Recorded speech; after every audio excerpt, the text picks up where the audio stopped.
Greek mythology में बहुत सारे देवी और देवता होते थे और कुछ मॉन्स्टर यानी दैत्य या राक्षस भी होते थे। इन्हीं मॉन्स्टर में से एक थी मेडुसा। मेडुसा ग्रीक माइथोलॉजी में एक बहुत ही खतरनाक मॉन्स्टर थी, जिसके बाल नहीं बल्कि जहरीले सांप होते थे और जो कोई भी उसके आँखों में देखता था वह पत्थर का बन जाता था। लेकिन दोस्त, मेडुसा हमेशा से ही मॉन्स्टर नहीं थी, बल्कि ग्रीक की एक देवी अथीना की बहुत बड़ी पुजारन थी। फिर भी कुछ ऐसा हुआ जिसके कारण मेडुसा मॉन्स्टर बन गई। तो मेडुसा के बारे में पूरी कहानी जानने के लिए इस वीडियो को लास्ट तक जरूर देखना और हमारे चैनल को सब्सक्राइब करके बेल आइकन जरूर दबाना। ग्रीक माइथोलॉजी में 3 बहनें हैं, सथीनो, यूरेल और मेडुसा। ये तीनों बहुत बड़े मॉन्स्टर माने जाते हैं, जिनके बाल असल में बाल नहीं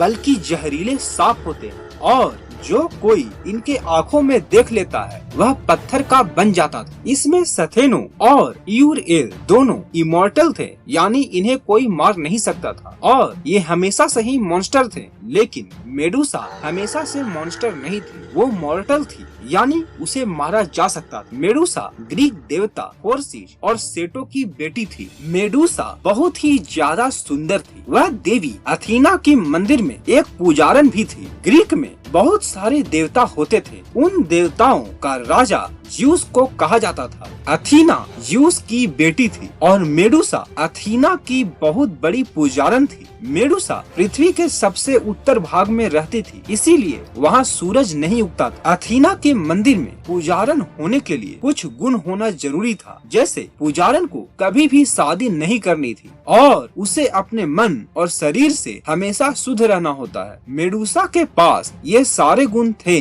इसीलिए वो अथीना के मंदिर में पुजारन बनी हुई थी। बहुत दूर दूर से लोग अथीना के मंदिर में आते थे, लेकिन वे अथीना की पूजा पर ध्यान नहीं देते, बल्कि मेडुसा की खूबसूरती को निहारते रहते थे। लोग केवल मेडुसा को देखने के लिए ही मंदिर में आते थे, क्योंकि मेडुसा बहुत ही ज्यादा खूबसूरत, इसीलिए अथीना को मेडुसा से जलन होने लगी और वह अपने ही पुजारन से नाखुश रहने लगी। एक दिन मेडुसा ने अथीना से सूर्य को देखने की इच्छा बताई, लेकिन अथीना ने मेडुसा की इस बात को नहीं माना। तभी मेडुसा ने कहा कि आप मेरी खूबसूरती से जलते हो, इसीलिए मेरी बात नहीं मानते हो। तभी अथीना मेडुसा से और भी अधिक नफरत करने लगी और मेडुसा की कोई गलती करने का इंतजार करने लगी ताकि वह मेडुसा को सजा दे सके। एक दिन समुद्र के देवता पोसाइडन ने मेडुसा से शादी करने को प्रपोज किया, लेकिन मेडुसा को अथीना की पूजा करनी थी, इसीलिए उसने समुद्र के देवता के प्रपोज को ठुकरा दिया। लेकिन एक दिन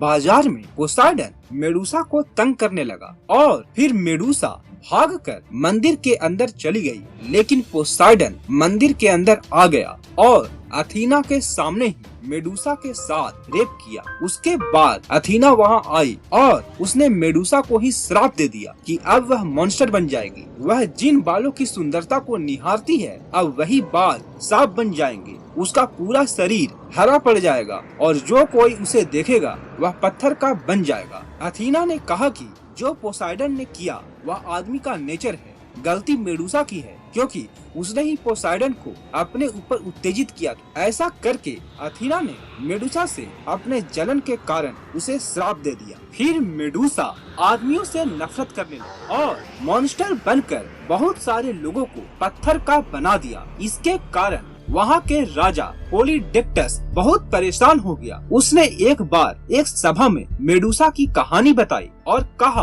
कि जो कोई मेडुसा का सर लाकर उसे देगा वह उससे बहुत खुश होगा। उस सभा में पर्सियस नाम का एक बहादुर भी मौजूद था। वह देवी अथीना का ही भाई था। उस सभा में सभी लोग बहुत महंगे गिफ्ट लाए थे, लेकिन पर्सियस कुछ भी नहीं ला पाया था, इसीलिए उसने वहीं पर ऐलान कर दिया कि वह मेडुसा का सर लाएगा। पर्सियस ने यह कह तो दिया था कि वह मेडुसा का सर लाकर देगा, लेकिन उसे भी पता था कि मेडुसा को हराना बहुत मुश्किल है, क्योंकि मेडुसा को हराने के लिए पहले भी बहुत सारे लोगों को भेजा गया था, लेकिन सभी मेडुसा की आंखों में देखकर पत्थर के बन जाते थे। फिर ग्रीक के बहुत सारे देवी देवताओं ने पर्सियस की मदद की ताकि वह मेडुसा को हरा सके। देवी अथीना ने पर्सियस को एक कवच दिया, देवी हर्निस ने एक तलवार, एक जादुई जूते दिए और देवता हेडस ने एक जादुई टोपी दी। जादुई टोपी से पर्सियस कभी भी गायब हो सकता था। जादुई जूते से वह कहीं भी एक जगह से दूसरे जगह जा सकता था और एथेना के कवच के कारण वह मेडुसा के आंखों से बच सकता था और तलवार से वह मेडुसा का सर काट सकता था। इसके बाद पर्सियस और मेडुसा में भयानक युद्ध हुआ और अंत में पर्सियस ने मेडुसा का सर काट लिया और उसको अपने पास रख लिया। लेकिन उस समय मेडुसा गर्भवती थी और उसने पोसाइडन के 2 बच्चे को मरते समय जन्म दिया। उनमें से एक था क्रिसोल जो कि एक मॉन्स्टर था और दूसरा था पेगासस जो कि एक उड़ने वाला घोड़ा था। उसके बाद पर्सियस किसी भी युद्ध में मेडुसा का सर का प्रयोग करके अपने दुश्मनों को पत्थर का बना देता था। फिर पर्सियस ने मेडुसा के सर को अथीना को वापस कर दिया। अथीना ने उस सर को अपनी सुरक्षा के लिए अपने कवच के बीच में रख लिया। तो दोस्त, ये कहानियाँ ग्रीक देवताओं की क्रूरता को दिखाती है। तो आपको इनमें सबसे ज्यादा क्रूर कौन लगा? अथीना जिसने मेडुसा को बिना किसी गलती की सजा दी या पोसाइडन जिसने मेडुसा का रेप किया? आपको क्या लगता है? कमेंट में जरूर बताना। इस वीडियो को लाइक और शेयर जरूर करना। इसी तरह की वीडियो को देखते रहने के लिए हमारे चैनल को सब्सक्राइब करके बेल आइकन जरूर दबाएं।